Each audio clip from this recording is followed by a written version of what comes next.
मेरा नाम है हरिया, मैं काम करता हूँ बहुत बढ़िया, खाता हूँ खाना और रोज गाता हूँ गाना। अरे यार, आज तो बहुत देर हो गई।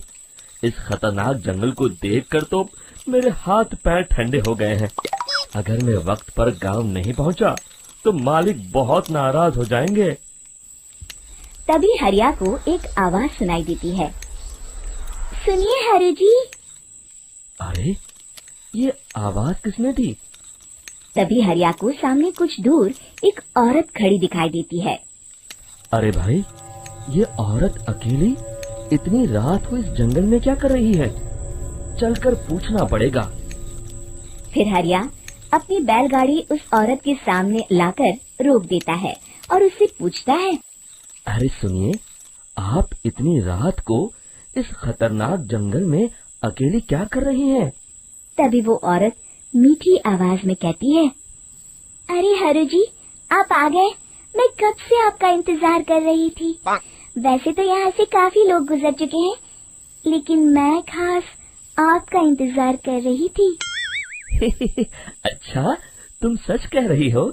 मुझे तो यकीन नहीं हो रहा है। वो क्या है ना, आज तक किसी ने मुझसे इतने प्यार से बात नहीं की। हाँ हाँ हरु जी, मैं सच कह रही हूँ।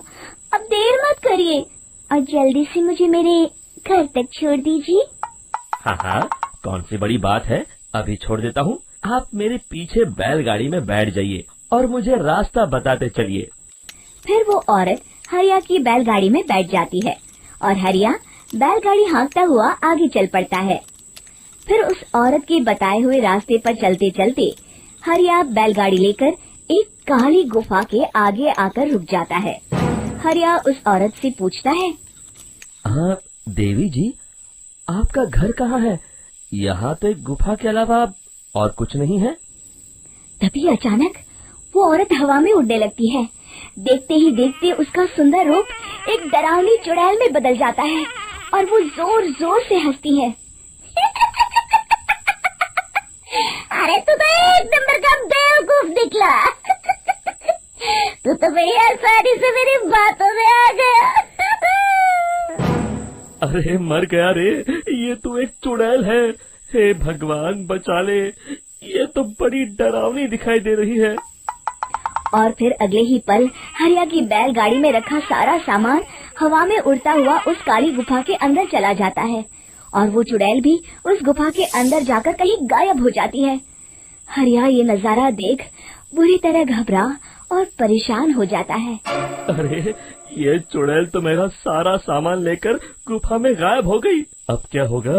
अगर मैं गांव खाली हाथ गया तो मालिक मेरी अच्छी खबर लेंगे। मेरी इस बात का कोई यकीन भी नहीं करेगा। फिर आखिर वही हुआ। हरिया के मालिक चंपक सेठ को हरिया की किसी भी बात पर रत्ती भर भी यकीन नहीं हुआ। चंपक सेठ को लगा हरिया झूठ बोल रहा है और उसने ही लालच में आकर सारा सामान हड़प कर लिया है। फिर हरिया को बेईमान समझकर चंपक सेठ उसे काम से निकाल देता है। अगले दिन अपनी दुकान में परेशान बैठा चंपक सेठ गुस्से में बड़बड़ाता है। अरे, दुकान में तो सामान बिल्कुल भी नहीं है। अब मुझे ही शहर जाकर सामान लाना होगा। फिर वो अपनी बैलगाड़ी लेकर शहर चला जाता है। शहर से सामान लेकर जब चंपक सेठ वापस गांव लौट रहा होता है, तभी उसे एक आवाज सुनाई देती है। चंपक जी, ओ चंपक जी।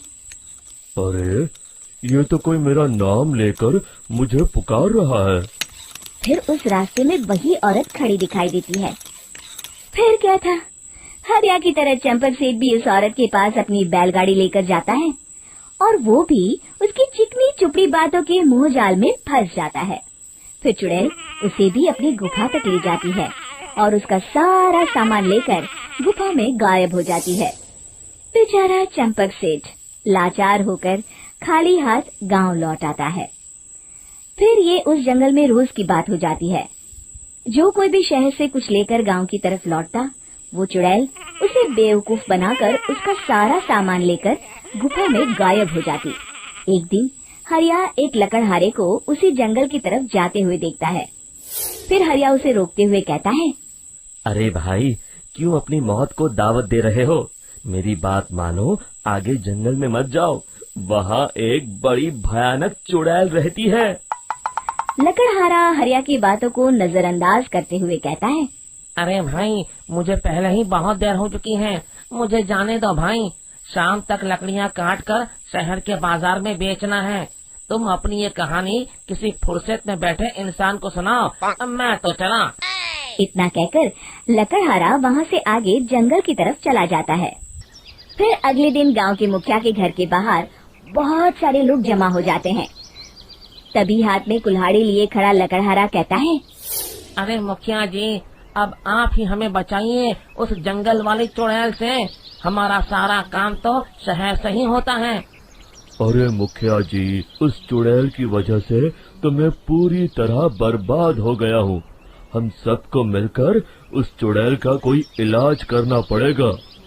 तभी भीड़ में खड़ा बीरा कहता है, आप लोग चिंता मत करिए, कल से वो चुड़ैल किसी को नहीं लूट पाएगी। मेरे पास एक बहुत अच्छी तरकीब है। तभी चंपक सेठ उसका मजाक उड़ाते हुए कहता है, अरे तेरा नाम वीरा है तो क्या हुआ? तूने अभी उस चुड़ैल को देखा नहीं है? जाकर अपना काम कर, बड़ा आया। तब मुखिया जी कहते हैं, नहीं नहीं चंपक सेठ, मुझे लगता है हमें इस लड़के को एक मौका देना चाहिए। फिर सभी गांव वाले मुखिया जी की बातों से सहमत हो जाते हैं और वीरा शाम को एक बैलगाड़ी में कुछ सामान लादकर उस जंगल की ओर चल देता है। वीरा, ओ वीरा, कहाँ जा रहा है? तभी वीरा मुड़ के देखता है, वही चुड़ैल एक औरत के रूप में खड़ी है। अरे बहन जी, मैं आपको ही ढूंढ रहा था। देखिए, मैं आपके लिए क्या लाया हूँ।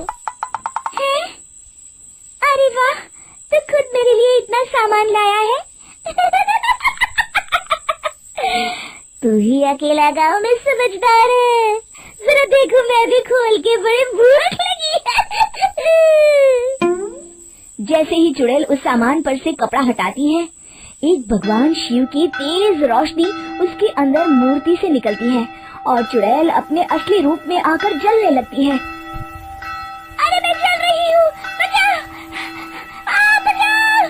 ओम नमः शिवाय, मर गई मैं! देखते ही देखते वो चुड़ैल राख के साथ उड़ जाती है और सभी गांव वाले भी वहां जाते हैं।